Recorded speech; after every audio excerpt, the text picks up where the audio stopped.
are here today on UORadio's Talk Show, episode number 46. And we are doing this live, as always. And this is November the 11th, 2006. And I, of course, have several guests with me today, some of which you might already know, and maybe one of which you may not already know. So with that said, let me go ahead and introduce all of them. I am, of course, MC Viceroy right here at UORadio.com. We also have Arjuna from Lake Superior. And we have Gareth from PAX Layer over on Chesapeake, or from PAX Community. I think he is the mayor or the viceroy of PAX OQ. He'll be able to correct me if I'm wrong on that here in a little bit. Also, we have Lord Chaos from Europa. So what I'm going to do is I'm going to go ahead and let them say hello to you guys. Go ahead, Arjuna. Say hello to everybody out there. Hi, Viceroy. This is Arjuna from Lake Superior, and as always, it's a pleasure to be on your show. Yeah, thank you for being on our show, and, it's always good to hear from the community, so to speak, members of the community. Let's see, Gareth, go ahead and introduce yourself and say hello to everybody out there. Hello, I'm Gareth from the PAX community on Chesapeake, and I'm actually the Chancellor of Diplomacy for PAX O2, and Viceroy dragged me here kicking and screaming. Yep, I dragged him against his will. There you go. Let's see, and we have Lord Chaos. Go ahead and say hello to everybody out there. Hello, hello everybody. This is Lord Chaos from Europa, and a big poster on Stratix, so you may have noticed me every now and then. It's a poster. Yep, and I certainly did notice some of that. I've been reading over there, although I can't post. Let's see. Let's go ahead and dive into our first topic here and everything. We had some big news over in Ultima Online, as you very well know. This week we had Ultima Online basically announced that they had just recently banned over 400 accounts and 1 trillion gold has been removed from circulation.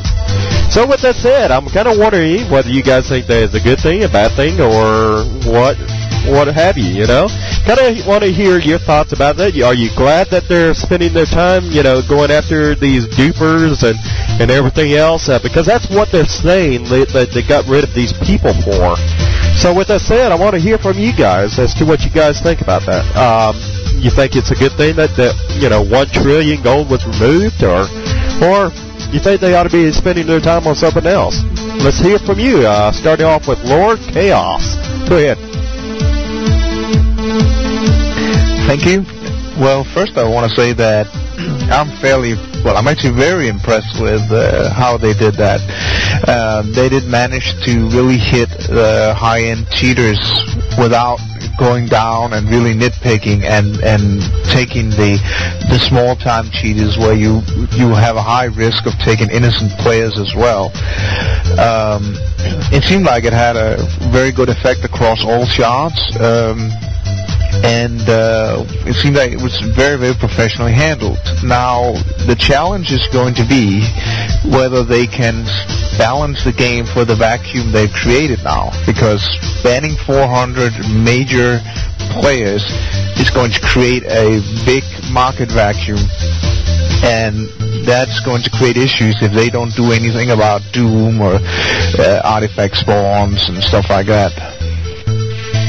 Yeah, it'll be interesting to see what happens over these next few weeks, because, we're going to be getting into something else about, how much gold has risen in value, and that's going to be our next topic here in a little bit. But first, let's go over to Arjuna next. Go ahead. It's actually an interesting approach that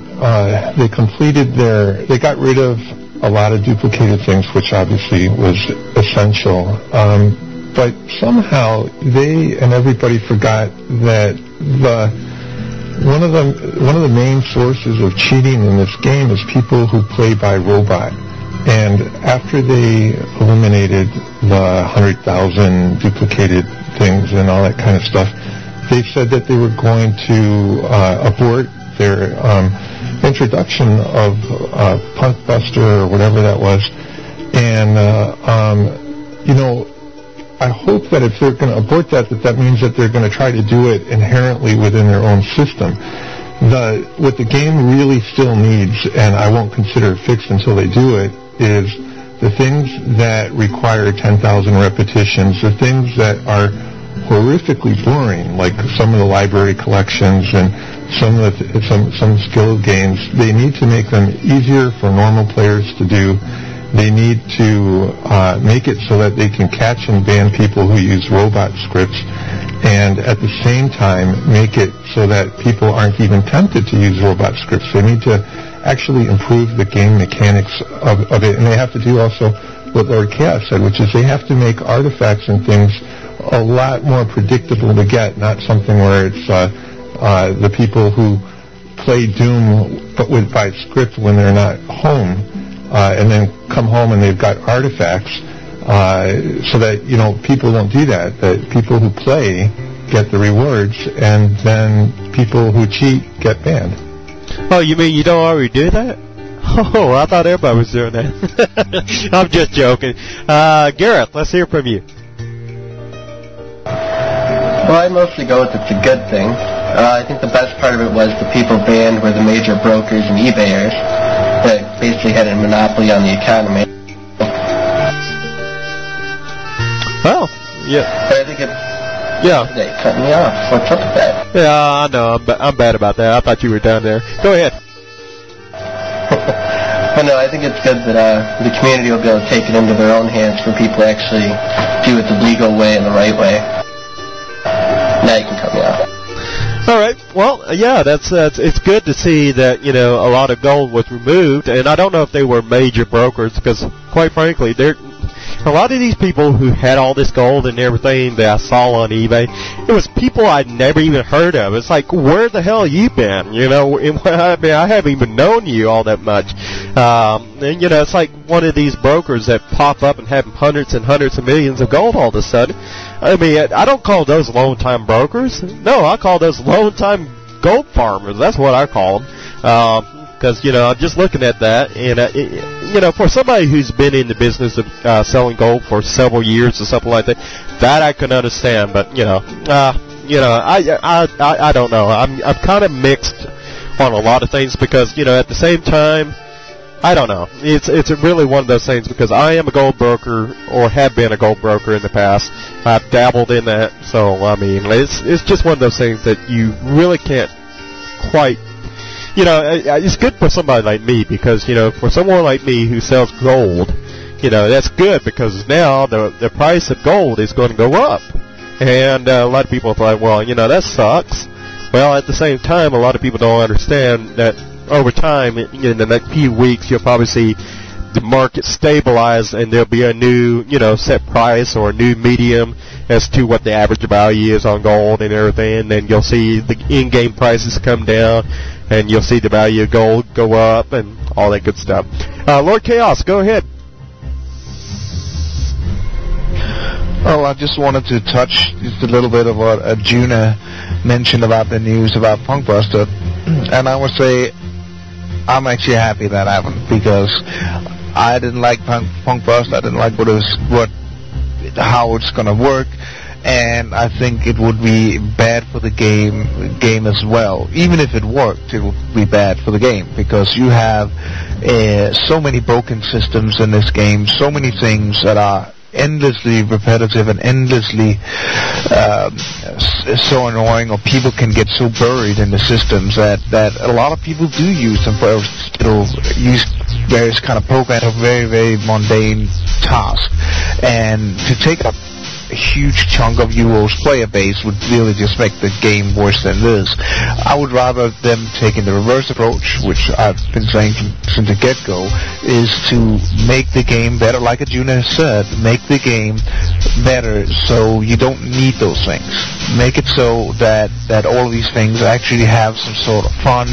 Things like the bot system has really turned a lot of people towards using bots. Well, it needs to be a more easiest and transparent system to use, not, I don't use it, and that's why I have a whole 18 by 18 filled with nothing but bot books. That's all that's there, and I can't manage the damn things. There's so many of them, so very many of them, and it's and that's not really fun. There could be easier ways to do this, but that's something they really need to look into, and I hope that comes out with UO Kingdom Reborn, or people are going to come back and notice that these things just don't work too well. The game needs to be more transparent and easier just to understand when you're playing it. It needs to be, instead of being so complex, it needs to be easy to understand when you're playing it, like most other games out there. Right, and that's a good point that you bring up, about Pump Buster and everything. I personally, at the end of the day, I don't think Pump Buster just gave up or EA just gave up on it. I would be willing to bet that they probably did some kind of development work on the back end of things, meaning that they did it on the server end to where they can monitor players' activities from the server side rather than on a client side. I'd be willing to bet anything that's what they probably ended up doing, and hence what led up to the banning of all these players. This doesn't present an inconvenience to players or anything. This would actually put the load on the server end rather than on the client end. I think that's what they probably might have done here in a situation like that. I don't know if that's possible or not, but my guess is that they probably had a hand in helping with that. Also, speaking about, people using illegal scripting programs and stuff like that, my feelings are is that, if the systems in the game were not hard and repetitive, I don't think people would be tempted to go out and download these programs and use them. That's one way of looking at it. But here's one thing. I think I remember Wilkie making a post saying something about, about in the future with UOKR that the user interface is supposed to be a lot easier, meaning that, that you shouldn't have a reason to want to go out and use a third-party scripting program or whatever you want to call it. Supposedly that's supposed to get better with UOKR. Arjuna, go ahead. Thank you. Well, quickly, with regard to Wilkie, I agree that I do believe his heart's in the right place and that he has good ideas for improving the game. Will he and people like him be able to get that done? I don't know. I just forgot what I was actually about to say. Could you remind me what you just talked about a second ago? Sure. Third-party programs and user interface and how it's supposed to improve with UOKR. Would that have something to ring a bell? Yeah, thanks a lot. Shoot, I should have written it down. I give up. I'm sorry. Not a problem. If it comes back to your mind later, you can always get back to that later. Lord Chaos, go ahead. Well, since Arjuna lost the thread, I just thought I'd pick it up maybe. Well, I hope with UOKR, this represents a really golden opportunity for them to make it better, and hopefully they've been listening to new players. I actually noticed someone I know that also posts on Stratix that joined UO recently, and it was amazing how she actually had a lot of gripes about a lot of other things that I had completely forgotten about.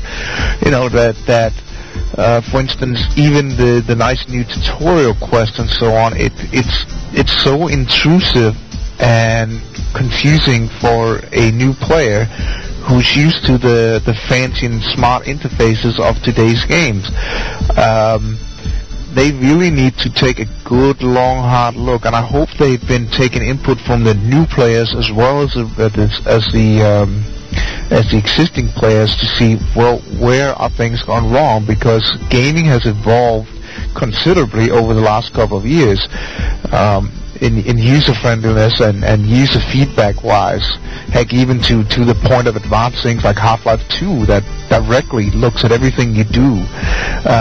So hopefully they take this golden opportunity and really rehash everything they can before it comes out, and it doesn't become one long, drawn-out process all over again, which just hurts it.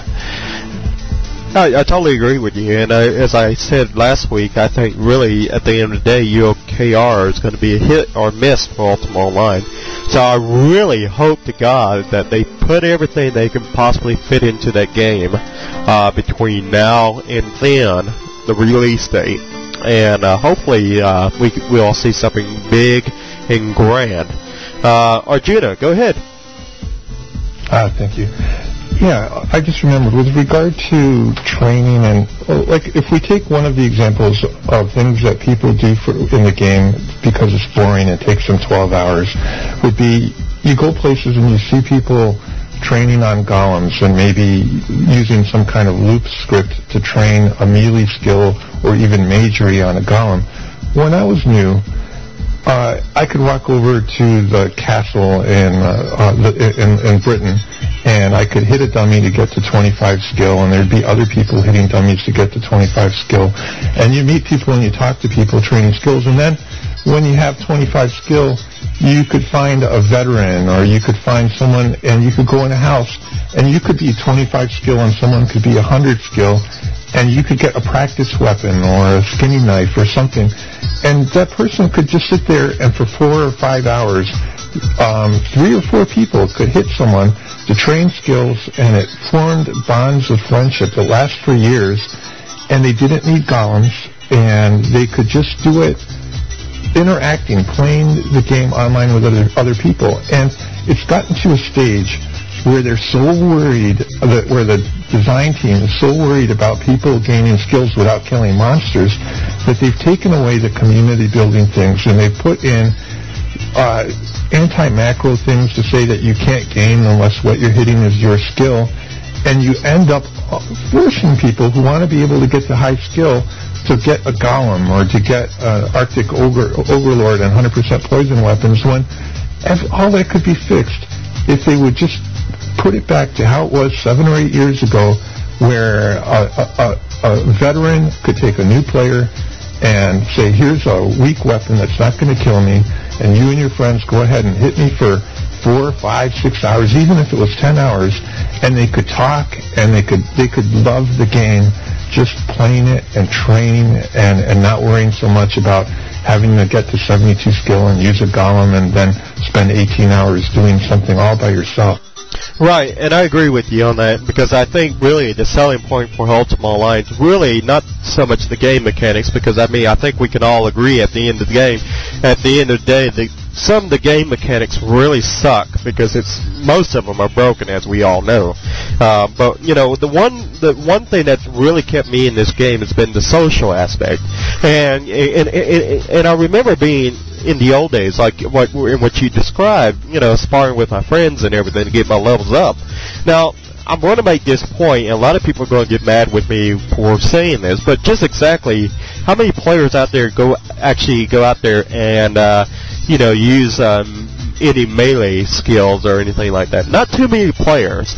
I, for one, am a warrior. I've never been the mage type. I've never been the kind of guy who likes to go out and be and work on magery. I always hated playing a mage. Reason is because to me magery was nothing but who had the best macros, how setting up a bunch of macros, and I just hated that aspect of it. I wanted to be able to just sit back and say, hey, I'm actually swinging my sword, I can relax and don't have to be so clearly conscious of what I'm doing. I can sit back and just type away and chit-chat while I'm sparring with a friend of mine or something like that. I really wish we could see things like that return, rather than seeing our friends and fellow players, whacking on a golem somewhere outside of Luna.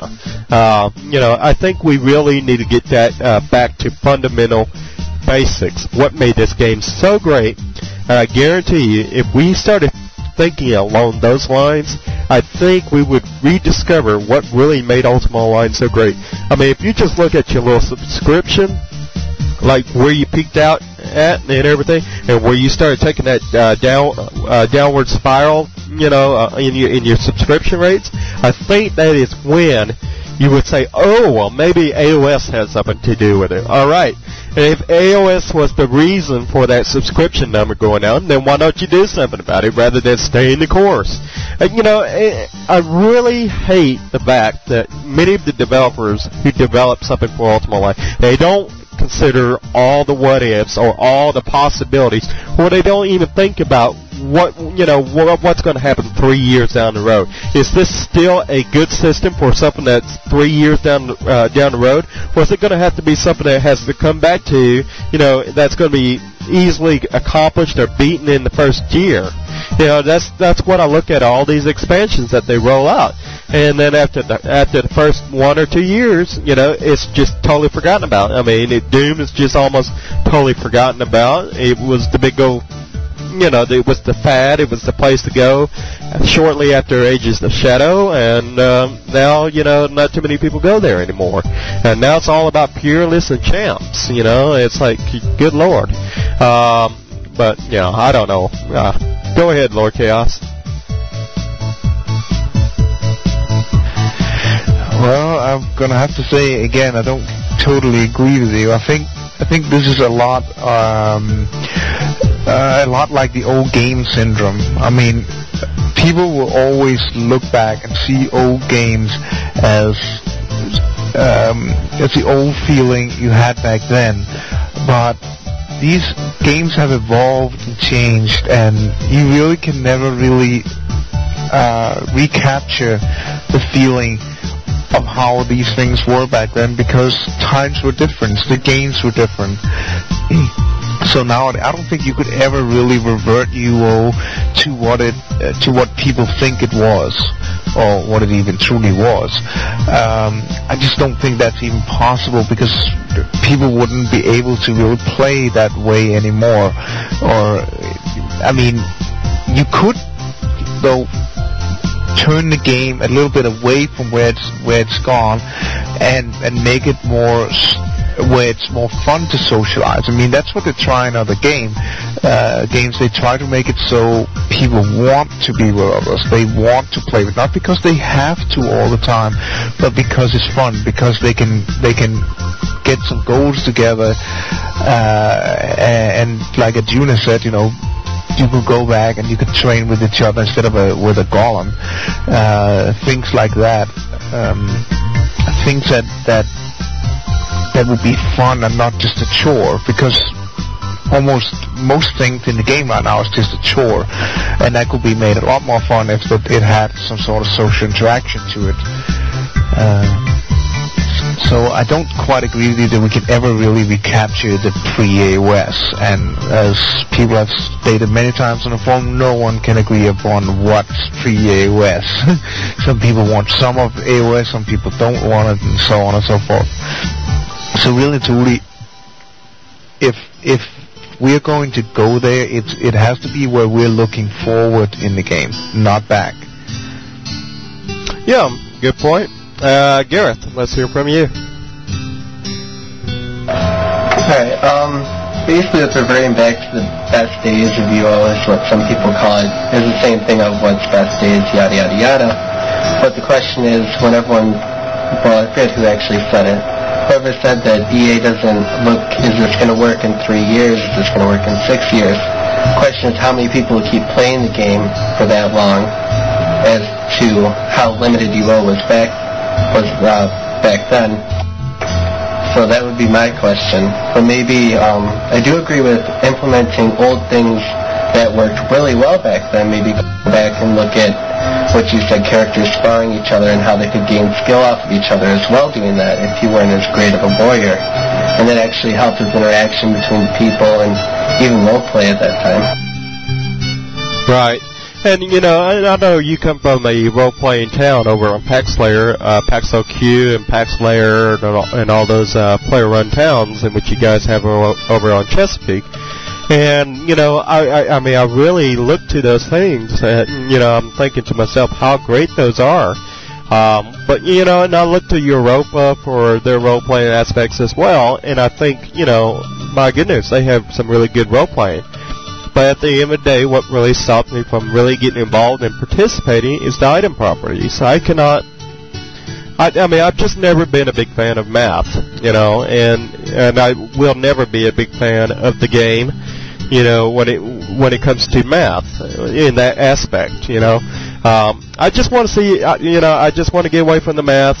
I don't log into this game to say, oh, what's the best combination am I going to be wearing today? Or, I'm up against so-and-so, or I'm going to be up against this creature. I better get my, uber-duber weapon and make sure, I shouldn't even have to do that. I ought to be able to throw on something and say, hey, I still got a good chance like everybody else at taking down this creature or taking down this player or whatever have you. I shouldn't have to put a lot of thought into it. I ought to be like, oh, well, I got a weapon.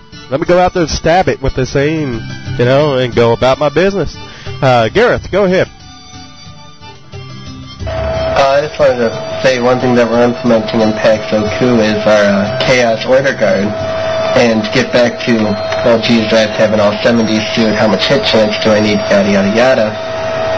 We implemented that if you're in the guard, if you want to spar each other and during wars between the guilds, you can only have on GM armor.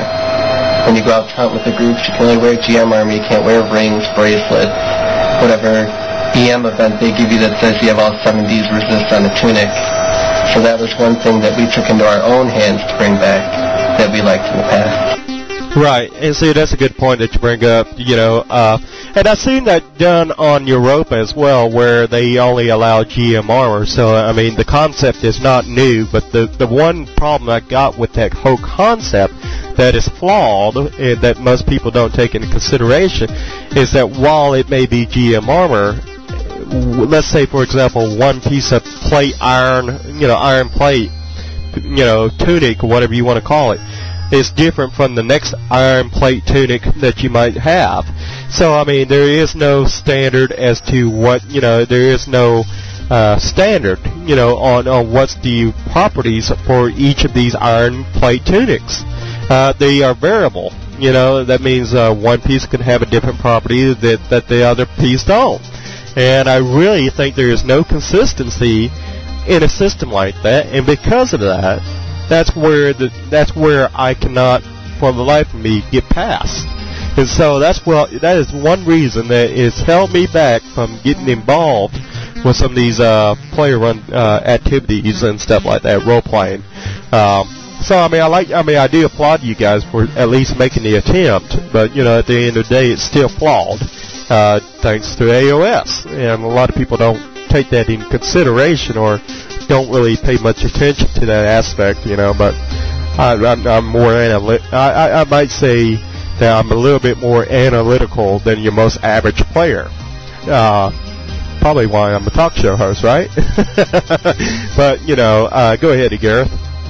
I'm gonna hit you up one more time, but you gotta remember back in the day, you could have worn a plate suit that was, what was it? I forget what they used to call them. Like, I remember the power of vanquishing one. Invulnerability. Yeah, you could have worn an invulnerability suit. You could have worn whatever other different things they had. So, I mean, basically it still works in between the AOS and pre-AOS because they could have been wearing different types of armor with the special properties that they had. Well, true. But the difference is that there was actually consistency back then, whereas there's no consistency today. So for example, if I had back in the day, which we're referring to now, if I had two pieces of the same thing, well, guess what? They were the same quality, but if I make two pieces of the same thing today, they're different quality. They got different variables. So that is my argument about, when it comes to crafting today, is that there is no consistency between items of the same type. For example, if I make two iron katana, for certain activities, at the end of the day, it's still flawed. Go ahead, Gareth. Just the advice for I'm going to implement a new activity. It's called naked wrestling, and you can't even use swords or anything or any armor. It's just naked wrestling. We're called Viceroy Wrestling. Oh, okay. Well, yeah, that would probably be the only exception where you're wrestling naked. But yeah, that would probably be the only exception because I can't gripe about anything there. But let's go ahead and move on to our next topic here. Let's talk about the value of gold. Gold has supposedly risen in value and is now averaging at $10 per million. And I don't, I don't know if he'll stay at $10 per million. I would imagine it's going to probably eventually drop as soon as the cheaters get back in the game and start, doing their illegal activities again. So it will be interesting to see where it averages out at. I think this is just, a post-ban average price, with all the competitors, being moved out of the market and stuff. I didn't set this rate, just FYI. But go ahead, Lord Chaos. What do you think about the gold value? You think it's good? Bad? What? Well, I think it's kind of bad in the way that if nothing is done by from the perspective of developers, we're going to have a serious problem if gold value keeps going high up in the air, and no one will really have any way to afford the items because gold is going to be such a high commodity. So, as I mentioned earlier, hopefully they will start looking into the Doom system and other artifact giving systems and change those to be more fair. So hopefully in the end we will see something really good happening up to UOKR, so it'll have a better economic system to base that new expansion on. And I want to say hi to Ellie out there too. Yeah. Well, who knows? We may have that triple currency or triple coinage system where we have the golden sovereign, the silver crown, and the bronze shilling. So it might be interesting to see what comes out with UOKR. That's a possibility. We did touch on that, not last week's talk show, but the last one before that. So I'd rather not get into that part. But let's go ahead and hear from Arjuna. Let's go ahead and hear from you. Yeah, I actually don't think that gold matters at all in price to the game. What matters in price to the game is, can you get your power scrolls? Can you get the items that you want for your suit? Can you afford to, get the house that you want? All the things that people use gold for, it's the things that matter more than the gold. I don't care if it goes back to the days that it's $10 for 100,000 gold. I mean, that would be fine with me because I loved the game back then. And it wasn't the gold that matters, but it's the stuff that you use to make the game enjoyable. And, I am in total agreement with Lord Chaos that they need to fix the Doom, and they need to fix the library quests, and they need to fix the things to make it easier for people to get what the gold buys. Because the gold doesn't matter. I mean, it could be any price, and it's the game that matters. Well, and that's a good point. And here's the thing: at the end of the day, I do believe, honestly, that the gold pretty much influences the state of the economy in game. For example, and the reason I say that is because I do believe the value of gold determines what the asking price is for a lot of things in the game. So let's hear from Gareth. Go ahead. Okay, well, I just remembered what I was going to say. Thanks for interrupting me, Nolan. Basically, to me, I don't sell on eBay. I don't buy gold. I do it all myself. So, I mean, the way I look at it is money goes up, money goes down. Either way, it's going to rise. Say it rises to $15. Well, 2 months later, something might happen. It's going to drop to $5 per million. Right, and I don't think it'll stay at $10 a million. I truly don't think that. I think that's more of a hype than anything else. But moving along to our next topic and everything. And now, we was talking about some of the EA games before the show. Like Dark Ages of Camelot and Warhammer Online and all that. Let's talk about what are your thoughts on the buying and selling of virtual goods being allowed in Ultima Online and not allowed in games like Dark Ages of Camelot and Warhammer Online, which are now owned by Electronic Arts. I don't know if you guys were aware of that, but don't you think that there ought to be some kind of consistency in their policies? Or should it be screwed up like every other system in Ultima Online where, one thing's different from the other? see, that's something that really bothers me. Is like, well, we're going to do things this way over here, and we're going to do things this way over here. Let's, I don't know. That kind of aggravates me at the end of the day. I like things with consistency. By God. Let's see. Arjuna, go ahead. Well, I'm an Ultima fan. I'm not a Dark Age of Camelot fan. So, Dark Age of Camelot could have some kind of rule that says you have to be wearing 2 left shoes to play the game, and I wouldn't care. With regard to Ultima Online, there are times where I think being able to buy things online has helped the game, and I'll give an example.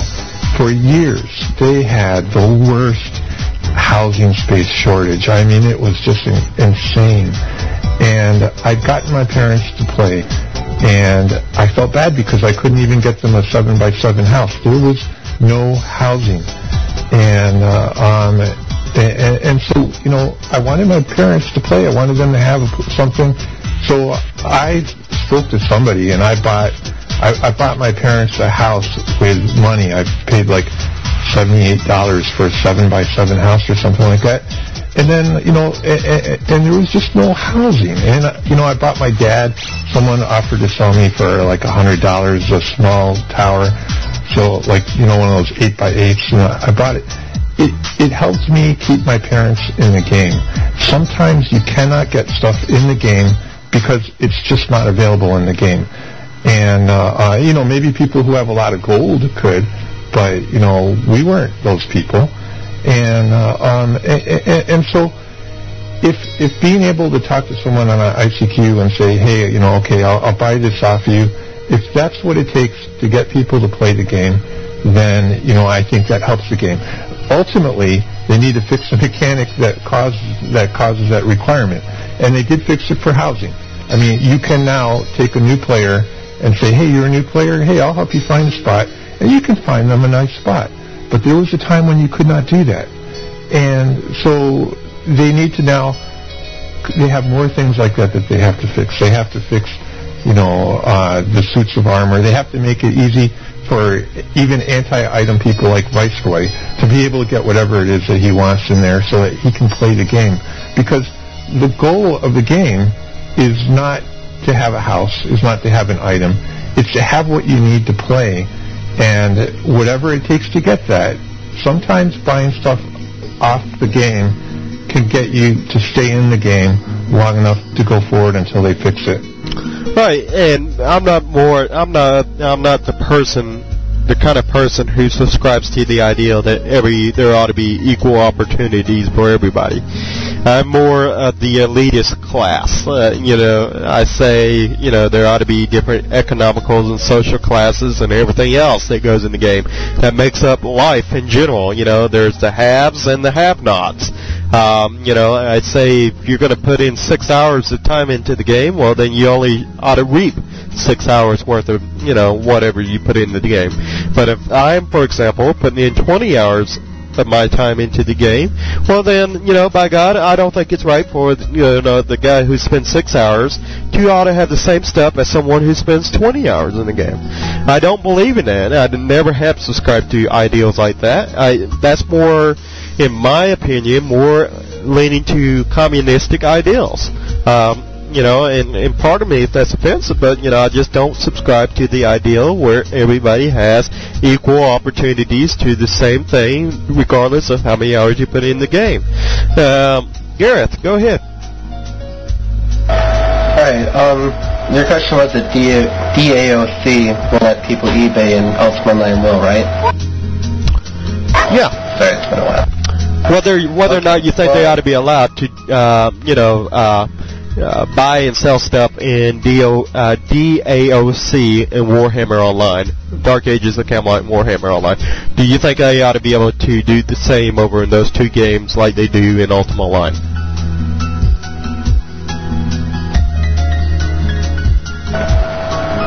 Well, as for Ultima Online being able to do eBay, we gotta remember that Ultima Online came out before DAOC and whatever that other game was that I will never play. So I mean, you can't I wouldn't really throw a rule on saying that you can't eBay an Ultima Online just because DAOC and... Sorry. My microphone cut out. Just because those two games don't have it and they're under EA and Ultima Online does, they're two different games, so everyone's gripe is always keep this game separate from this game, so you might as well just leave the policy in place the way it is. And I actually don't think eBay is really all that bad, even though from your perspective, if you play for 20 hours, somebody who played for 2 hours shouldn't have what you have. But if people want to throw money at it and put money in my pocket for when I sold my villa for $270 at the Britain Moongate and I got to go out to the bar for a night, I mean, I'm pretty happy about that.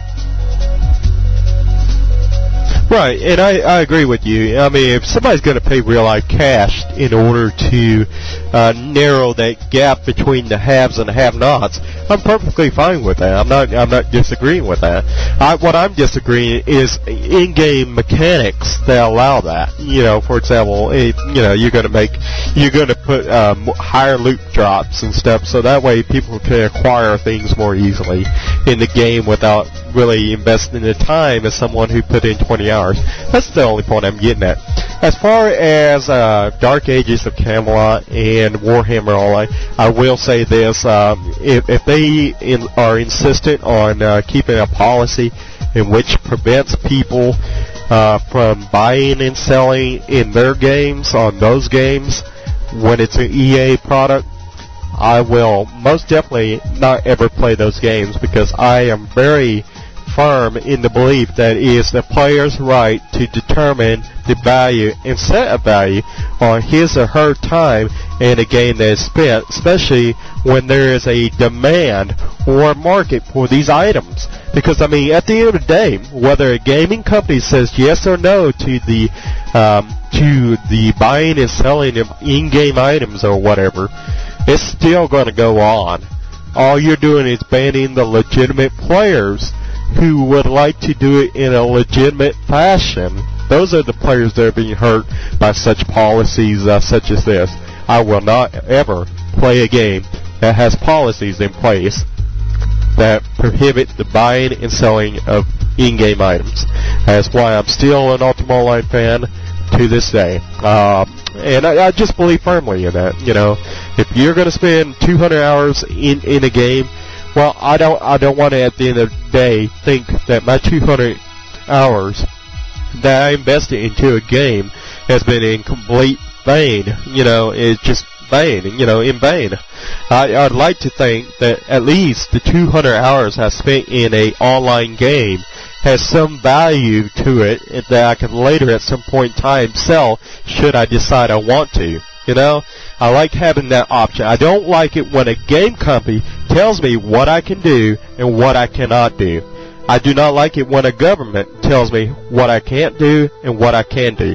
That's the difference. So, I mean, I'm just, putting things into perspective here as to why I think things ought to be allowed in other online games. I really don't like World of Warcraft because of their policies. I don't really like, Lineage 2 because of those policies. As a matter of fact, I used to play Lineage 2, and I got banned from the game for simply trading Adena, which is the currency which I used in Lineage 2 for basically swapping Adena for Ultima Online gold. So, for example, if someone wanted, Adena in Lineage 2, they could give me their Ultima Online gold, and I was posting this on their forums. Hey, hey, I'm trading, online game for another online game currency. And at the end of the day, I got banned from the game, from Lineage 2, because of these stupid policies that state, hey, you cannot trade, or sell or buy in-game items. So, I mean, I don't quite understand it, because I didn't quite sell, or buy my in-game currency or traded it for that matter. I mean, I guess I did trade it, but, there was no policy saying trading, because people do that all the time naturally through in-game mechanics. Arjuna, let's hear from you. Thanks, Viceroy. There's a couple of things that you touched on that I kind of wanted to talk about. One was you had said something about if you spent 20 hours to do something, you don't want someone else to get the same kind of rewards for having spent less time. I think part of the problem is they've got a mechanic right now where there's a lot of randomness, and where you can have people who spend 3 hours a day for 3 weeks and get nothing, and someone else comes in there and in an hour has rewards. The rewards are very random. The other thing is when you talk about, let's say, that you spent 200 hours to get something, I think it's important. There are so many things that take so many hours to get, to accomplish, that it's so important that they make those 200 hours or 20 hours that you spend to make them more fun. Because one of the worst things to ever happen is when you do spend, you're playing a game that should be for fun, and you spend 10 hours casting Feeble Mind on yourself just to gain some magic resistance so you can go and play, something like that. I mean, there's so many things where it's so horrifically boring that if there's a time warp and you have to do it again, or something goes wrong or whatever, then you're mad. You're mad at the game. So the fix, part of the fix to everything needs to be consistency on rewards, and it also needs to be to make more effort to make the time that you spend doing stuff, be it working, crafting, be it doing quests, to make the game itself funner while you're doing it, so that when you're done with your 20 or 200 hours that you spent to get something, that you feel like you've played a game, and not that you feel like you've come back from work and now have done a second job. Well, that's a good point that you make, and I think for a lot of people, it's really from the perspective of how you look at it. You can look at it as a game, and then say, well, sheesh, I just wasted 10 hours of my time on a game. Or you can say, hey, I played a game for 10 hours, I enjoyed it. At the same time, I built up some value in an account that I play, and now I'm being rewarded for actually playing a game at the same time. The company's already getting their money. I got something, the company got something. We're both happy at the end of the day, because we're both got some kind of monetary value built up in the game in which we're playing. I got monetary value built up in my account because, hey, I spent 10 hours and I acquired some things that people want, and the company's happy. They got their $10 or $15 a month, whatever the subscription rate is. And to me, at the end of the day, as long as they're getting their $15, they shouldn't really be meddling in my affairs of what I do in online. And the only one thing I think is that people are going to be farming. Now, farming is a different thing. I don't agree with farming. If you're going to be farming, you rightfully deserve to be banned. But if you're going to play the game, you're actually going to invest the human hours into a game to actually acquire something. And then you, in my opinion, rightfully deserve whatever it is that you're getting and selling. Go ahead, Lord Chaos. Well, you're touching a very, sorry for the pun, touchy subject here. Don't I always? In other games you have... Sorry about that.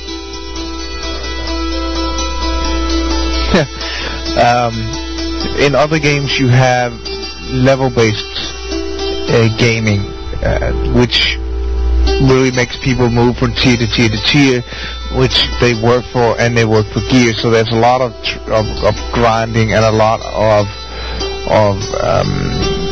reward versus effort in it. So that's why they usually try to ban and remove gold trading there, because somebody coming in could simply just skip over all that work by getting the gold, and therefore jumping ahead of those who are trying to compete. So it all becomes who has enough money. And yes, in Vintage 2 they do hit very hard on, try to hit very hard on that, because that is an extremely competitive PvP game with high-end items at the end, and somebody going in and spending a whole bunch of real-life money or other game currency on it will instantly jump ahead of everyone else there. But all of these things don't really apply to UO, which has a more level playing field. Not level-based, but it's more level. It's not about, you're level 70 samurai versus a level 2 mage or something. No, you train up your skills, and it's about how you play the game and how much you experience in the game. So it's really, really different. Well, what I like to remind players at the end of every day is that, you have some hardcore players out there who give up their sleep to play a game in which they love. You also have those people who are addicted to online games that literally get addicted to games, and it affects their relationships, it affects their work, it affects their performance, and all kinds of things. And I don't think it's right at the end of the day to say, well, it's just a game. It's just a game, and now all those hours that you wasted in this game amounts to nothing. And so, here's the thing. It's if you're going to be doing something like that, you might as well be getting something out of it in return. Something where there already is a market. I mean, regardless of whether we approve of, the buying or selling of goods, people are still going to want to buy this stuff. And that just simply goes into a black market then, when the gaming companies are cracking down on this, and then it just shoots the prices of these items up in value because it's harder to get, because, they're taking a risk every time they meet up with a person to sell them these items and all that good stuff. So, it becomes more of a black market then rather than something that is in the public eye, something.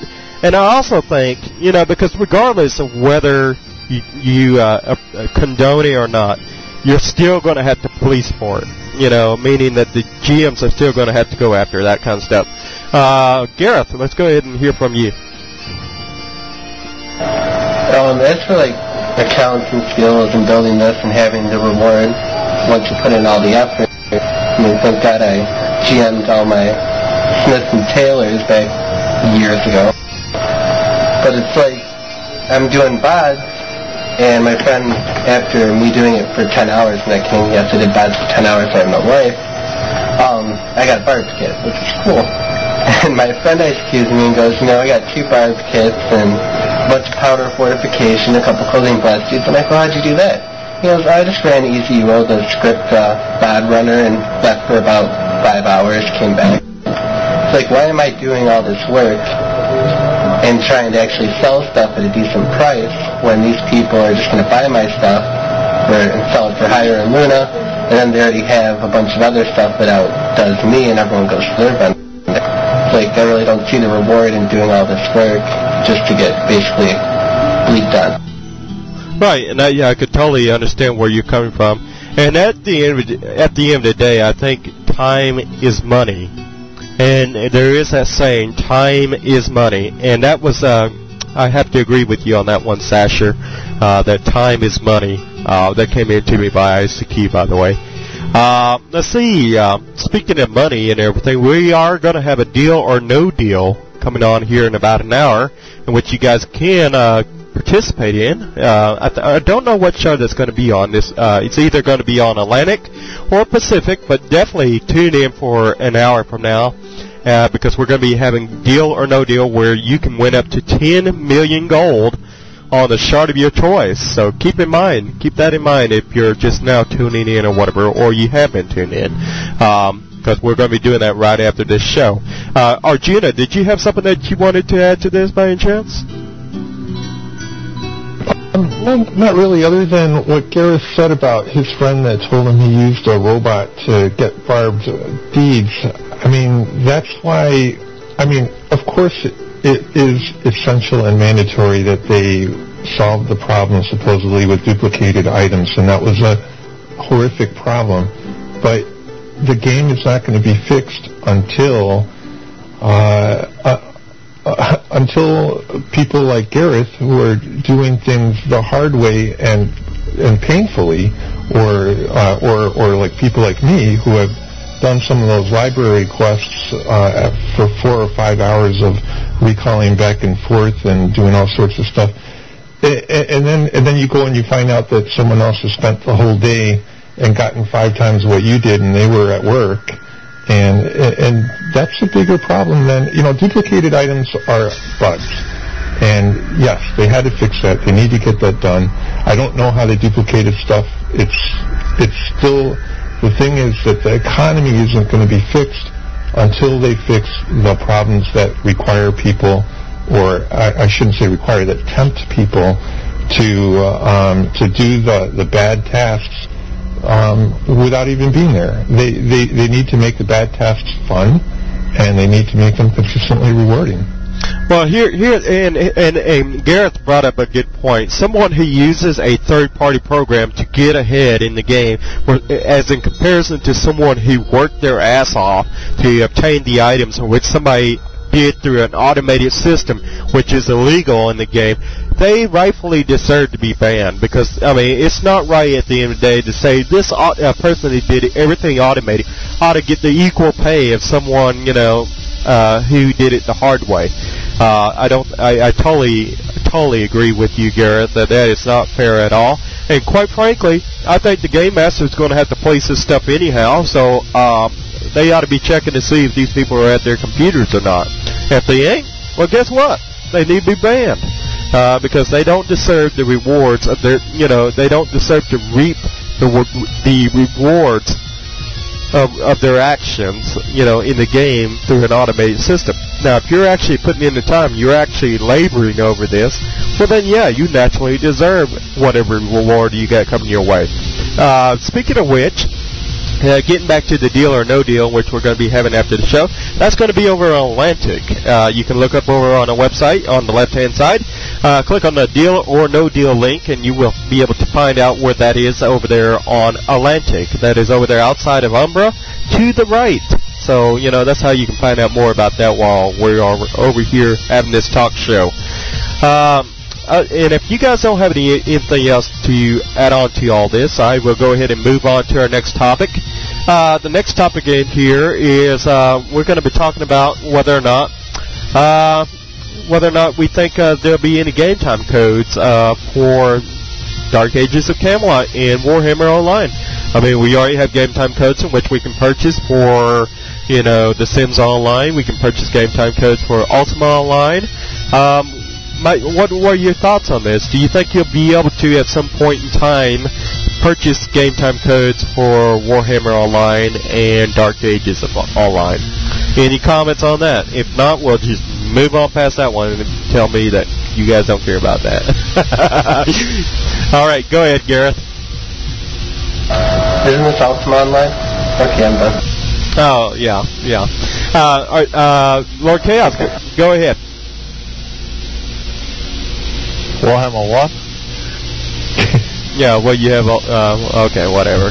Arjuna, go ahead. Actually, I also don't have an opinion on game time codes for Dark Ages of Camelot, but I guess I'll take that opportunity to mention that in the 9th anniversary boxes, they are including 14 hours of free game time for Dark Ages of Camelot. So someone goes and buys Ultima Online and they get 14 hours free of DAOC. And as you know, a few years ago, they had this project that was going to start Ultima Online 2, and the higher-ups said, well, we better pull the plug on Ultima Online 2 because that's going to split our player base. If we have a successful Ultima Online 2, then that's going to take people from Ultima Online. And obviously they're pulling the exact opposite now, which is they're boxing Dark Ages of Camelot inside Ultima Online. And that is not helpful to Ultima Online. I think that people, well, anyways, I'll let you answer. Are you actually saying that Dark Ages of Camelot might actually be more funner and more well done than Ultima Online? Oh my gosh. tell me that's not something new. All right, go ahead, Arjuna. Let me let you follow up on that one. Oh, well, see, I don't even know if Dark Ages of Camelot is better. Why don't you try it? But they're obviously trying to get me to try it. And what if I try it and I like it? I mean, what are they thinking? Oh, you might actually pay another $15 a month. That's probably what they're thinking. Well, you know, Arjuna over here, he might actually get over here and try it and like it, and then we'll get extra $15 a month. Ooh. Go ahead, Arjuna. Well, I mean, I've already got 4 active accounts. I already buy at least 10 upgrades every issue that come up on Ultima Online. I've had as many as 11 active accounts at a time on Ultima Online. If they successfully got me to Dark Ages of Camelot, they would basically be replacing thousands of dollars a year that go into Ultima Online to Dark Ages of Camelot. Because if I liked it enough, which I happen to be a loyal Ultima player, but maybe not everybody is. So, I mean, it's not just taking away one player. It would be potentially taking away these veterans who have lots of accounts for the competition. Oh, you know, you'd be out there with 4 Dark Ages of Camelot accounts as well, and you'd just have 4 Ultima Online accounts as well, you know. So, I'm sure they'd be very happy. And then you buy 10 copies for Dark Ages of Camelot and 10 copies for Ultima Online. All the more happier. I'm just joking with you, by the way. Go ahead, Gareth. Alright, well, he says it better than I do, so I'll just do what he says. Ultima Online 2 was scrapped also when UO was at its prime and everyone played Ultima Online. But they want to put DAOC in the Ultima Online box, come and try it out. I mean, come on, let's make them some more money. It's all about money to EA now. They can really give 2 craps how well Ultima Online does. As long as they're still playing one of their EA games, they're fine with that. Yeah, I think at the end of the day, it really doesn't matter which game you're playing to them. Just as long as you're playing one of their games, right? Exactly. They probably look at Ultima Online and say, well, you know what? At the end of the day, Ultima Online just costs us too much money to keep the game up. You know, in terms of actually development costs and stuff in comparison to Camelot and stuff, I would be willing to bet the development cost of Ultima Online is a lot more expensive than that of Dark Ages of Camelot and Warhammer Online. I would be willing to bet that on anything. Just about.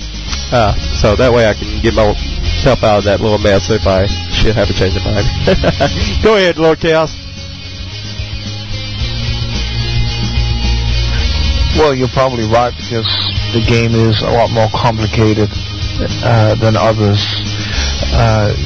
I just don't agree with the philosophy of cannibalizing your own player base, just like Arjuna said. That's really bad.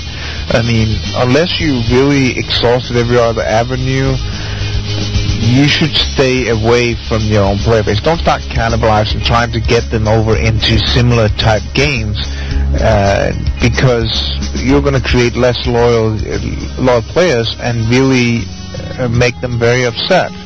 I mean, in the same sense that you saw the reactions to the Stratix commercials for World of Warcraft, you know, people felt they were cannibalizing the UO player base, which people will resent because they have enough problems to deal with already, than having to deal with their own people trying to take their players away. So in the end, I would rather they spend some energy marketing UO instead of trying to get us into Dark Age of Camelot or Warhammer Online or whatever. I mean, I would rather see those things not included and try something else.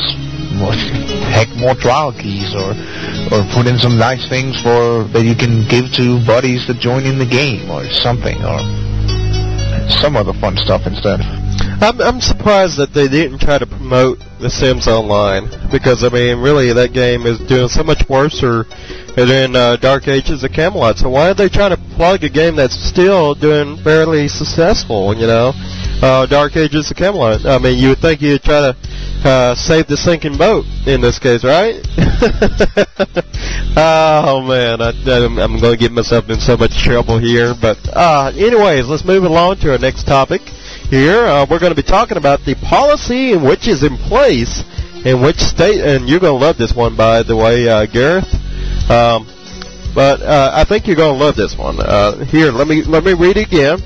We're going to be talking about the policy in place in which states that you're not able to place keeps or castles in Malice, and how this policy will continue to remain in place until further notice. And so I'll start off with Lord Chaos. Go ahead, Lord Chaos. Well, I wasn't aware until today that policy had been instated. I can see why they would do that, because keeps and castles do take up a lot of space on the server. But then again, it's also one of the things that just is the top in UO. It's what people really would like, it's a castle. So I think it must have been a very, very hard decision. Whether it's the right one or not, whether it's something that should come back, I don't know. I'm quite happy with just seeing 18 by 18 as a top in Malice. I would never have room to place a castle anyway, so so I'm kind of out on that regard. So I don't know. Maybe Gareth can put in a better perspective on it. Yeah, so maybe you could. Maybe. Yeah, let's hear from Gareth, because I know he was posting over in U-Haul about it. So let's go ahead and hear from you. Alright, well, I guess this may only apply in Chesapeake, I'm not sure, but I've walked around Malice and I've looked at the houses and the house owners and talked to people. I'm looking at people at 4 18 by 18s next to each other because they want their houses all to be next to each other and they want to get a max storage thing, or they want to customize it to look like a castle. So why don't you just let them place a freaking castle? And if the castle's too big for Malice, then let us place a keep. The keep is not that huge as a castle is, so I don't think it would be that much of a space killer. But, I mean, if they're worried about housing space, well, go look some people to sell. There's 18 by 18 spots all over Feluca. I mean, start optimizing some of that land and make people go there. But as for keeps and castles not being a place there, I mean, come on, this is Luna's the Paladin city, isn't it? You know, keeps, castles kind of go along with paladins. That's my own little gripe. Yeah, I mean, hell, Malice is a trailer park from what I can tell, and I don't quite see the point. I mean, I don't see what the problem is. I got, $1 million gold to spend, and by God, I want me a castle. So why can I not place this castle of mine, that I want to buy in Malice? Arjuna, let's hear from you. Thanks, Viceroy. Well, obviously we all had a lot of discussion back when housing was scarce about all the different solutions that they could do to get more housing space. They have finally actually fixed the bottom to middle level housing space problems, and I don't think that they should break that. That's working pretty good like it is. If they're thinking that castles and keeps are going to eat up too much of the land that they've got, well, what about coming up with some new things that were talked about years ago, which would be underground castles, maybe underground keeps, having people pay money directly to EA, maybe $100 for an underground castle, or $100 for $90 for an underground keep, something like that, where you have an 18 by 18 plot up top, or even a 10 by 10 plot, or anything, maybe a deed that you buy from EA that will convert any house to you have whatever you want up top, and then the bottom is on another server, and you can sell, if you've got 100,000 players who want to buy underground castles, then you have 100,000 people giving $100 directly to EA to have an underground castle that they can customize and put whatever they want and have a storage. If they're going to do something like castles, They need to, make sure that the company that runs our game makes money. It should not be something where you have people with robot house placers compete for each spot and then sell it to the player. It should be something that EA gets money, but it should still be something that these players who want these nice things can get them. Well, I mean, have you not heard? I don't know if you heard, but you can't have a basement or underground castle because the water table, is kind of, too high up. So let's hear from you. Well, I got two things. If I have to pay EA one more gosh darn dollar to have something in this game, I'm going to scream. So I'm not going to pay them for an underground castle. But as for the water table thing, I started up my own little free shard thingy and checked it out. There are a lot of places that you cannot do a basement or something like that, but there are tons of open spaces that you can do something underground. So say you want to do his castle idea of you got to pay $200 EA or something. Well, how about we just not pay EA? Why don't you just make it a $40 million house that you have to pay for and sink some of the darn gold into it? And to do a basement, I'll gladly pay $10 million gold to put a basement on my house. Just all they have to do is set it up to say, if you try to build a basement where your house is and it can't do it, just say, just like the normal houses, you cannot place a house here because blah blah blah it's blocking. Just have the same thing for a basement. Yeah, some people won't be able to build it, some will, might be unfair. Go build your house somewhere else then. But as for the water table being so high, I think that's been cut in. I love that one. But anyways, yeah, I was just joking about the water table. But I know. Yeah, but to go on a little further, another way they could do it is to where you have to have at least the first story, that's above ground, so that way you can get in and out, because otherwise how are you going to get in and out of your house? And that way you can enter into your house, and like, for example, most houses are 3-story tall. Well, you could have 2 stories underneath the ground and 1 story above ground. Then you can still, have access to your house that way. I think that would be more of a sensible approach.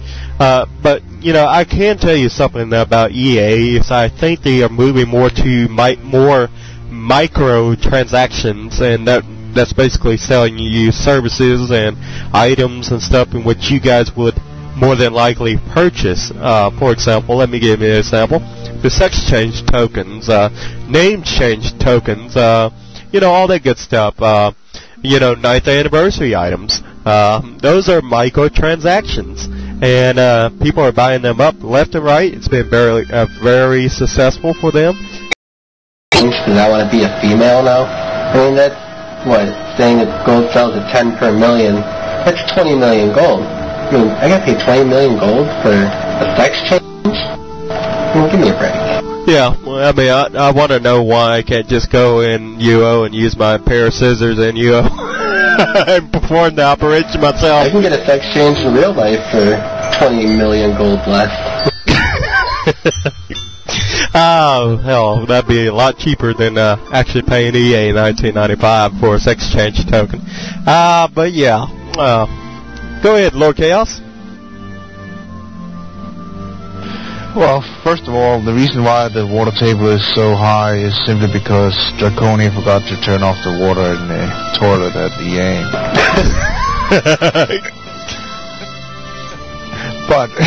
But otherwise, that could easily be solved over all shots. I mean, simply what you do is that you make a server like the housing server, and what you do is that you place when you're making your house or customizing your house, you place a basement stair. Now this basement stair will basically take you to a new server. It won't take you to a lower level, which will give all kinds of issues with the Draconia's water level and all that. So you will be going to a new server, and that also means that you will have EA will have a lot more options with giving housing space all of a sudden, because it'll be totally removed from everything else. You'll go down into your own little space down there. You can customize and make nice if you want. There's nothing in the way down there that will, obstruction. It won't, because it's like underground. You don't need like trees and all that kind of stuff around you. So you would even make the underground slots bigger than the housing slot even, and have a lot of things in there. That could actually be pretty neat. And heck, I would pay for that as a 10th anniversary gift. No issue. But that goes then to the pixel crack costs, because they really got us addicted to that stuff. I mean, right now, for me to get all the new items that are coming out, I am going to have to pay the price of Oblivion, Dark Messiah, Half-Life 2, and Half-Life 2 expansion combined, simply to get a few reviewed items and remade 7th and 8th anniversary items. I mean, it's totally ridiculous, and I'm still paying for it. Silly me, but because I'm addicted, like an addict. It's silly, but I think EA needs to at some point just show a little bit of ethics and morality on this point, and not try and exploit the addicts totally. I mean, seriously. I mean, if that can buy me 4 major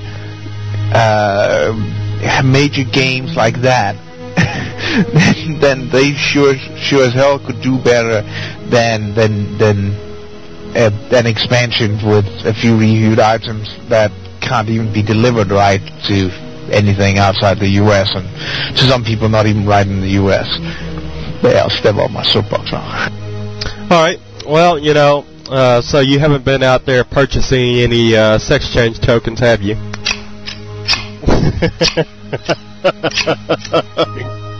All right. Go ahead, Gareth. Also, for the keeps and castles, if they take up too much room, I really want to know, out of the UO population, how many people actually go on a boat and sail through the water to go to another city? So I'm pretty sure it might only be just a few people. You have all this water in Ultima Online, but you don't do jack with it. So why don't you just set up an area where we can build keeps and castles on the water, come out with a new little design house thingy that places land there so you can mark around and get to it, and actually put the water to some use. Or give me a freaking boathouse. I'll take a boathouse that sails around, like those huge dragon ships that you see docked at, I think it's Papua. I mean, give us a dragon ship to live on. I'll surely live on that and sail around. Yeah, a boathouse would actually be quite nice, but I think you're going to have to get rid of the server lines before you can have a boathouse. That's the only problem with the open waters, and I think the developers in the past have alluded to that many times. And, it would be great to have a boathouse, in my opinion. That way if you don't refresh your house in a week, well, guess what? Everything on your boat just sinks right into the water. Arjuna, go ahead. Sorry. We all at some point probably lived out of boats, and most of us were lucky to have lived out of boats at a time when there was no item decay in boats or houses. And I think one of the biggest tragedies in this game is when people lose their stuff to decay. Sometimes something could happen. You are in the hospital for a week, you go on vacation, you lose your internet, whatever happens, and you come back and you've lost everything. And that's not good for the game. That's not good for community. So I can't say that, with regard to living off of water, again, I heard people talk about maybe they're going to have an underworld city like in some of the older Ultimas. I'd be all in favor of being able to sail somewhere and you say magic words at a serpent column and now you're in an underwater city and there's more housing there. And also, just to recap, Lord Chaos is exactly right in that whether they're doing underwater city for housing or basements for housing, they don't need to in fact, it cannot be on the same server. Everybody knows if you go underneath Buccaneer's Den, you see the top and the bottom at the same time, and that doesn't work. The underground stuff, be it city or basement or anything, it can be a brand new style of Green Acres or Dungeon Server, and then you've got all the land of everything that you need, and you don't have to worry about people complaining that they've run into, all these obstacles on the water, or that there's all this stuff that they have to walk around on top of land. Yeah, that's very interesting and very interesting. Go ahead, Lord Chaos. Well, the housing on water, I don't think will work because we've already had that with people parking their boats all over the place, which was really annoying. We don't need more boats parked in the waterways. In fact, we need the waters enhanced, so it's actually more fun to be on the water. But things that are underwater or underground would be a lot more fun, or maybe some, like you said, maybe some moored. Now, no, that would still obstruct players to be able to just dock their own ships. But maybe if some new areas were made, maybe in Takunu, which has a very, very large water mass, which is almost never used. Now there you could have something like that. Make more Oriental-style housing boats. They are, after all, the ones that are most famous for housing boats and stuff like that. That would be an idea. That's a great idea. I would love to have an underwater house. You know why? Because I like to create like a sandbar out there, so that way whenever a ship comes through, they get stuck on my house and drag my house along with it. That way it's kind of like portable housing services. Just bring a ship in. If I need to get up and move my house, well, guess what? They're going to take my house wherever they go. Or either that, their ship, tears out the underneath of their hull and they start sinking. I like that idea. Thank you. I want to sink your boat. Yeah, I want to sink them. I want to see them drown. I want to see people drown. Yeah. I'm evil. Yeah. I'll be the first one throwing you overboard. All right, let's see. Let's go ahead with Arjuna. Go ahead. Thanks.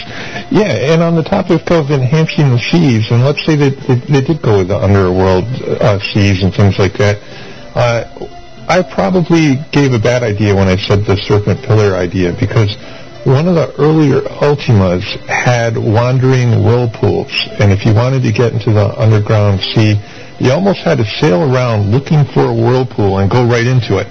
And if the whirlpool caught your ship, if I recall correctly, if it caught your ship, when you're not in it, your ship gets destroyed. But if you're in the ship, you now are in an underworld sea, undersea world. And so an enhancement to the seas could be that, well, you want to go to the undersea world, but you don't know where the whirlpool is. So you actually go around and you sail around looking, going through adventures, maybe fighting water serpents and all sorts of things until you find that entrance into the other world, and now you're in the other city. Yeah, very good point. Yeah, because I do remember something about that in the Ultima series. Lord Chaos, go ahead.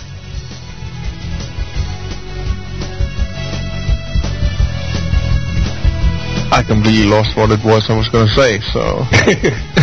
That's right, turn mine off. Yeah, you'll remember next week. Something about sinking Viceroy's house or something. Oh, no, please don't.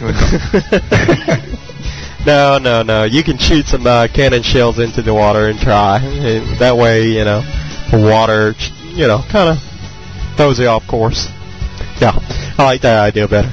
Yeah, let's go ahead and move on to our next topic here and everything. Let's talk about the prices of a castle and large keep. Because since EA is so worried about their little precious real estate out there, their land and everything out in Malice, wouldn't you think that if they were so concerned about people going out and placing a bunch of castles and large keeps and stuff like that, that they would actually bump up the price on these castles and houses to place, to place one?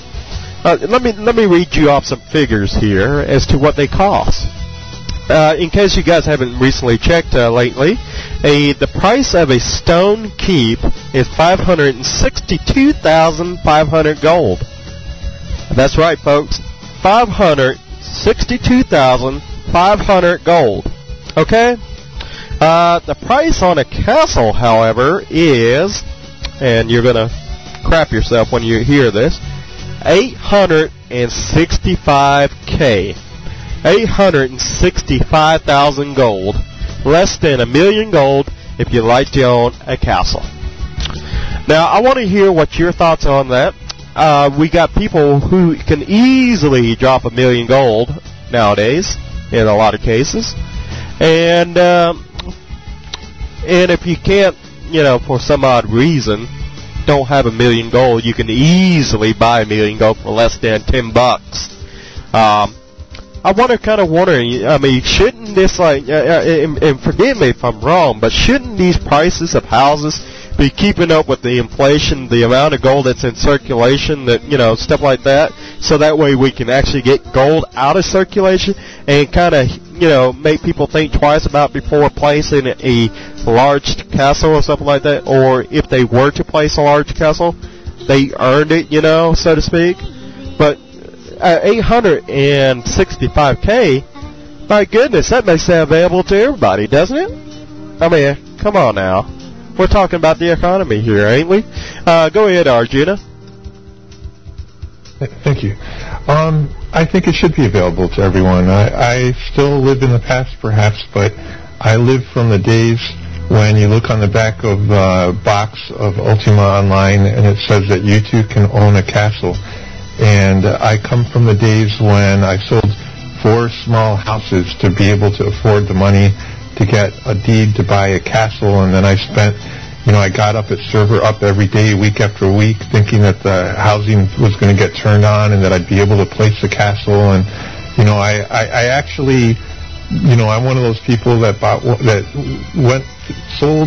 became homeless to spend my $878,000 or whatever it is for a castle deed, and lived homeless for a few months in order to try to place a castle. I'm one of the people that actually successfully placed a castle on the UOR land rush and then had it time warped away 90 minutes later.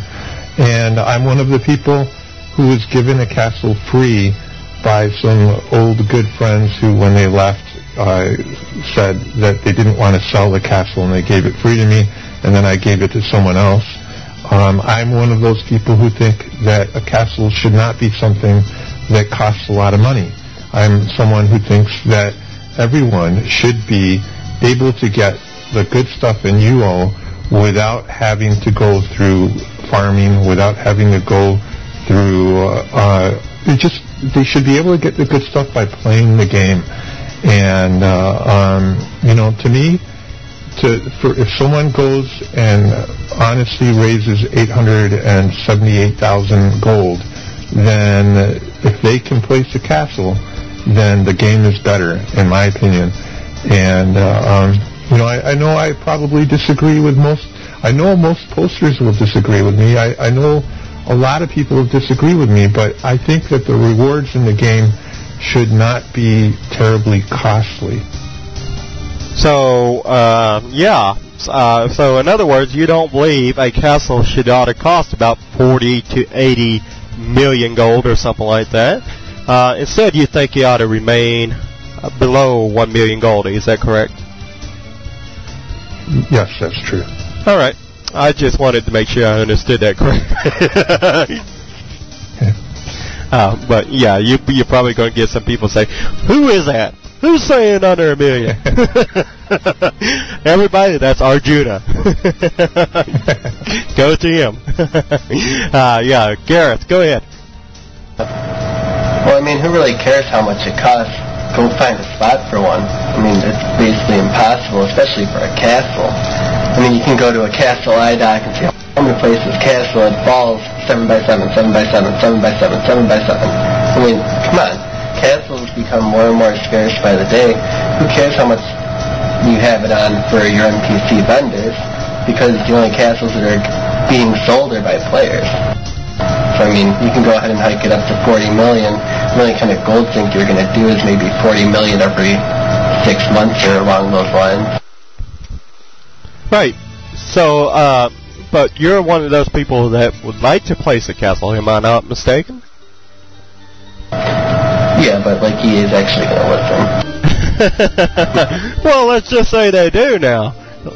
I mean, wouldn't you think it's somewhat right or reasonable for them to ask for 40 million or 80 million or whatever else rather than 865K? I mean, don't you think that is somewhat a little low for this day and age?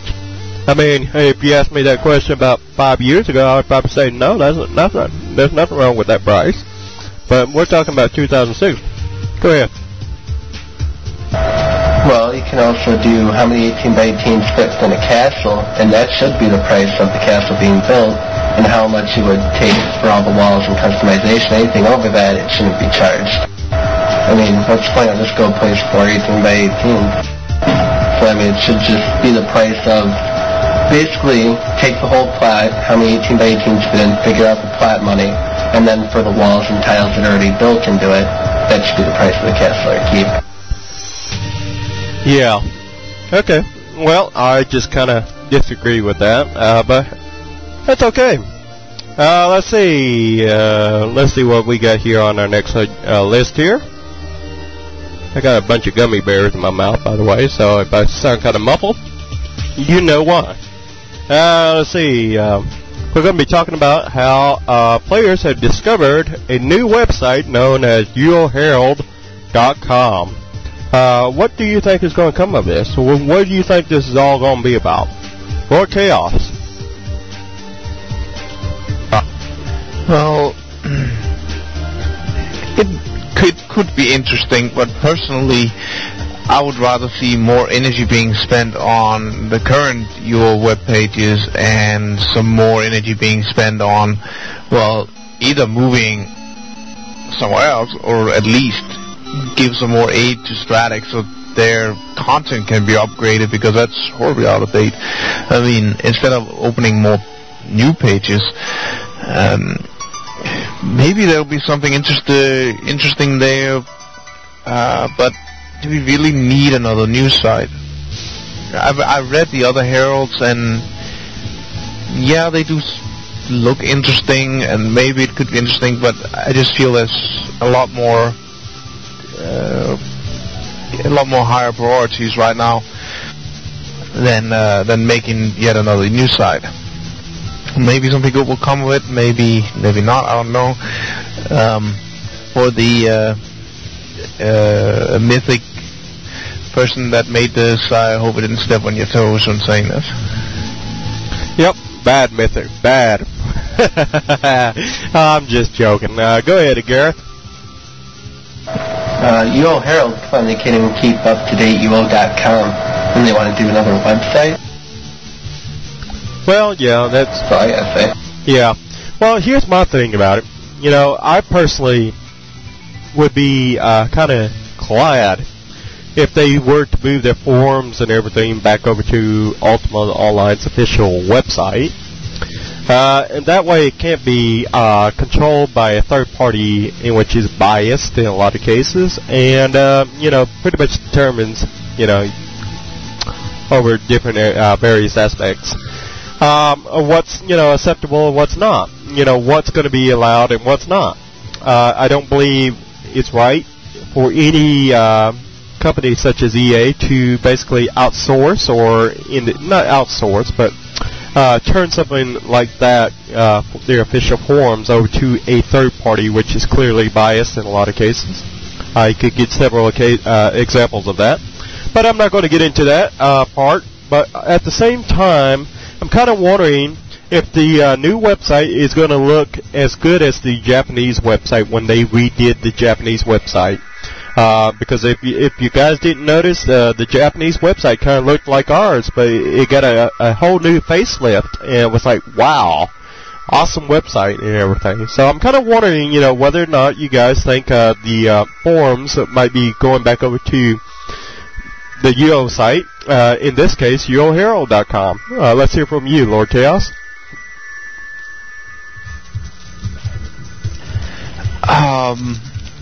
North Thread again a little bit.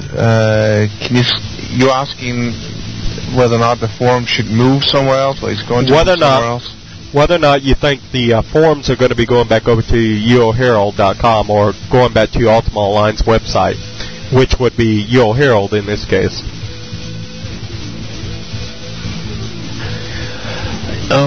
I don't think they're going to go through that much trouble to get an actual forum going there and getting it integrated into game accounts, etc., etc., etc. I kind of like the forums where they are now. You know, yes, there is a lot of bias and some wrong attitudes around there, which is hurting them. But I still like it there. You know, I would rather see and hope that at some point, I'm speaking purely as a UO player, that they would improve and that way the forum can actually be usable for something. It is now, but you know, more usable and more friendly and more embracing of the community than it is now. I think it's going to be too much turmoil to even if they could pull it off, to move it to another forum at this point. Well, they did it before. I think they could do it again if they wanted to. I mean, hell, they used to host their own forums, and then they turned it over to the third party. And so I wasn't quite impressed. And my only one thing that I got beef with a third party is when a third party decides what community sites is going to have their news, allow news submissions from what community sites and stuff like that are recognized by EA, might I add. And they're going to, this third party is going to also at the same time deny, you know, other community sites, you know, select community sites, access to promote in-game events or player activities that are submitted. So everybody else and their brother can submit events, and certain other community sites are barred from submitting events. I don't like any policy like that allows that to be done, especially when it is the official Ultima Online forums for Electronic Arts when it comes to Ultima Online.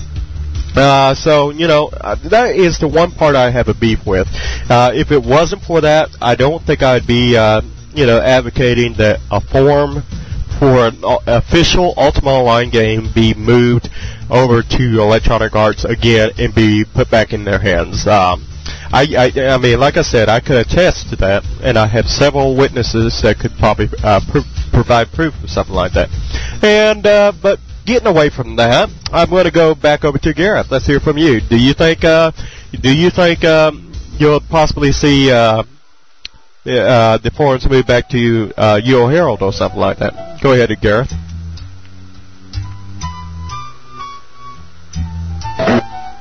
Well, I think the forums should hopefully be moved back because of the big egos of the moderators there. So that's basically my thing. I'm tired of seeing the people who actually don't lift a finger but say you can say this, you can't say that. Especially Lady Sounder. I hate that moderator. Just kidding. She's my favorite. She's my good friend. Yeah. Well, but I would like to see them move back. Yeah, and you know, there's been a lot of calls for, you know, EA to move their forums back over to their servers again, rather than you know, giving it over to a third party, because you know, the third party's forum keeps going down on and off.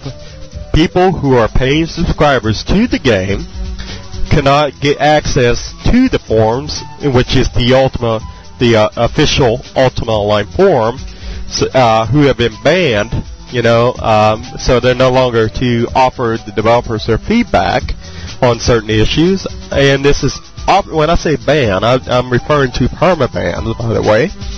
And also, I mean, I just don't believe in a third party basically denying you access to the developers of the game, or what you're paying for, by the way.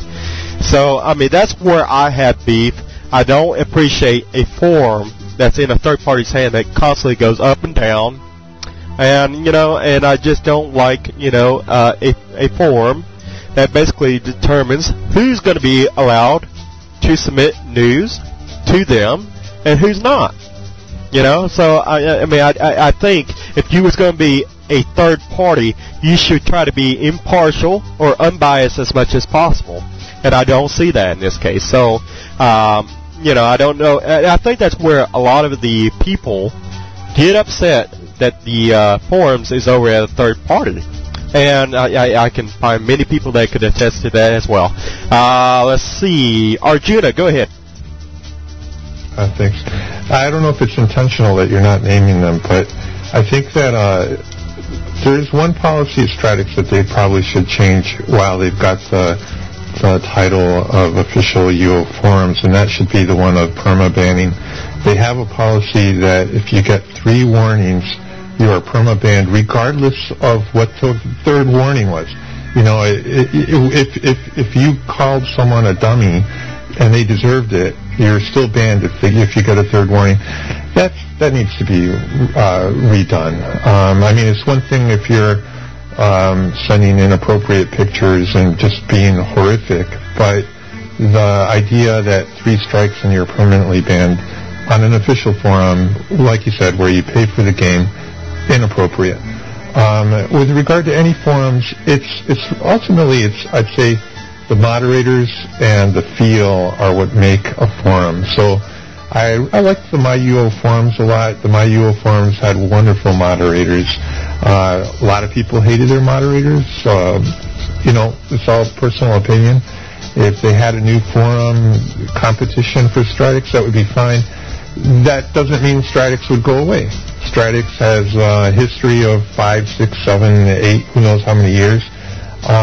There could be another forum, and, worst case scenario, you have like you did back then, where you had the MyUO forums, and you had Stratix, and you had the Jiggy boards, and you had, all sorts of other forums. The more the better. Just like UORadio has forums. The more the better. But, yeah, permanent banning is a bad idea. Yeah, I have to agree with you on the permabans, especially when you're just simply trying to promote EA's product. I didn't even get the 3 strikes. All right, so let's go ahead and hear from Lord Chaos. Go ahead, Lord Chaos. Thank you. I don't think I'm going to touch that whole banning thing with a 10-foot pole, but otherwise, as a UO player, I definitely totally agree with everyone else here that yes, it is a very disturbing policy that you have permabans on the forums for anything but the worst of offenses.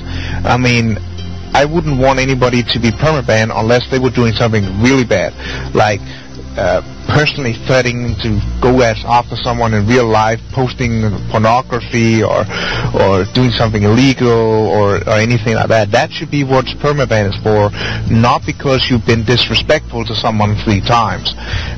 That's it's a little problem with the rules of conduct have some very big rubber rules, like show respect at all times.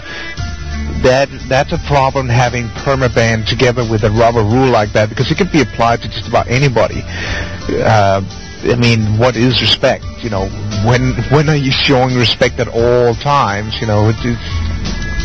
That's a huge problem, and it becomes even more so because it is a place where it's the only place where you can communicate with the developers and your community coordinator for the game you're playing and paying for. So I'm in total and complete agreement with that part. As for moving the forum, no. I would actually like for it to stay.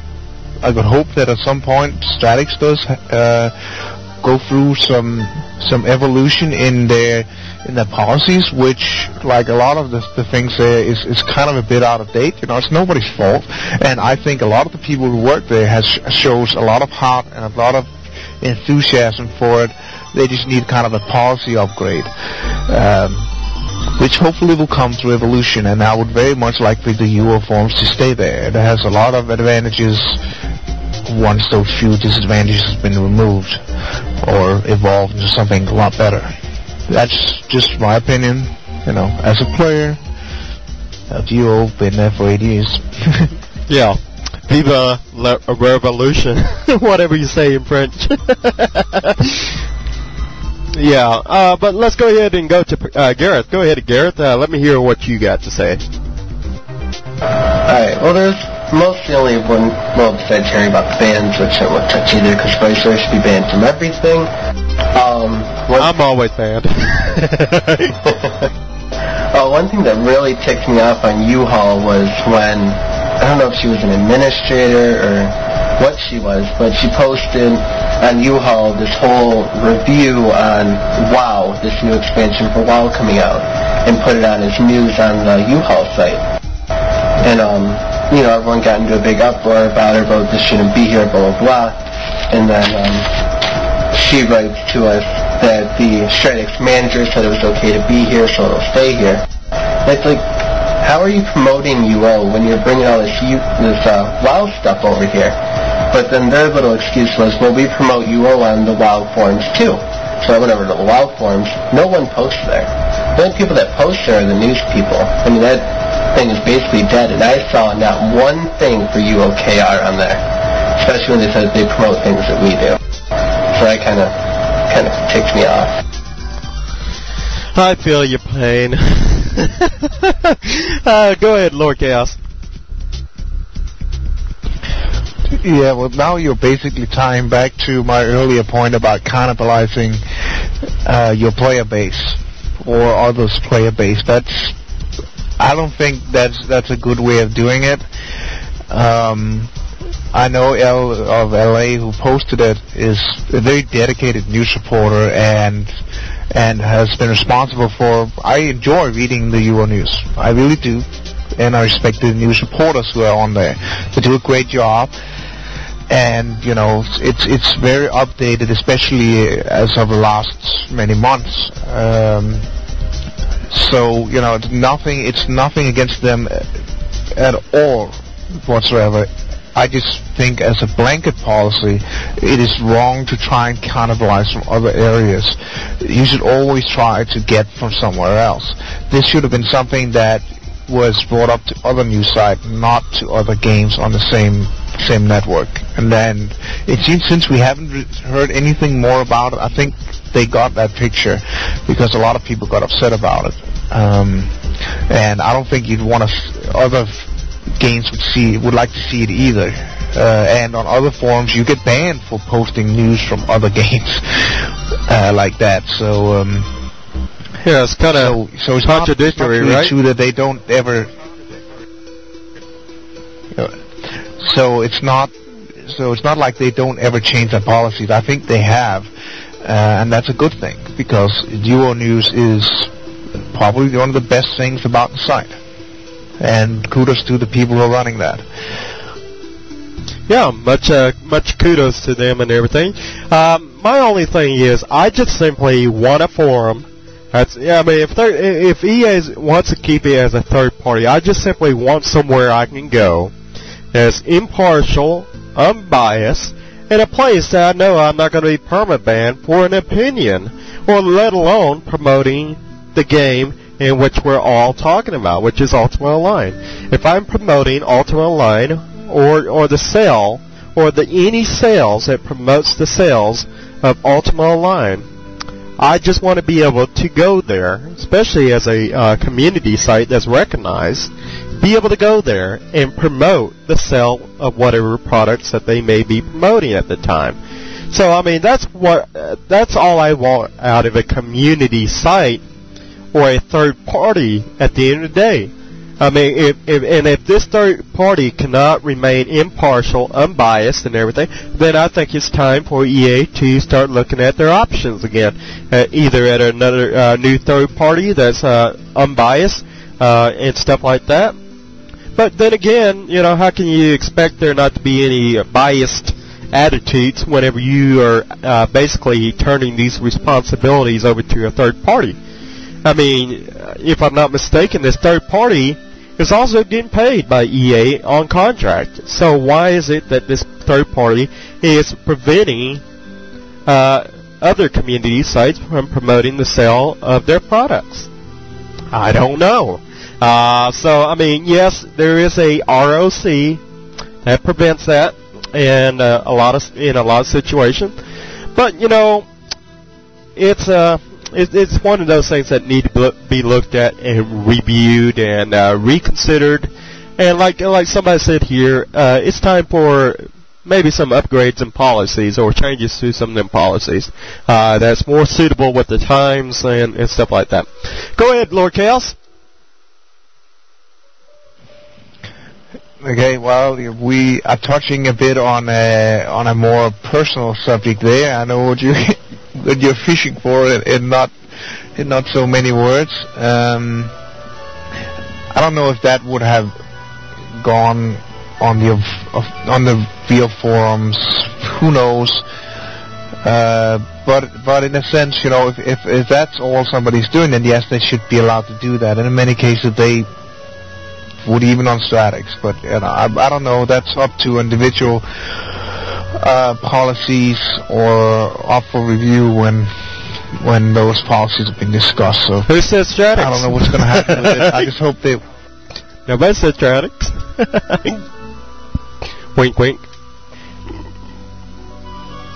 Well, you're sure not talking about Hello Kitty online adventures. Oh, yeah, that's exactly what I was talking about.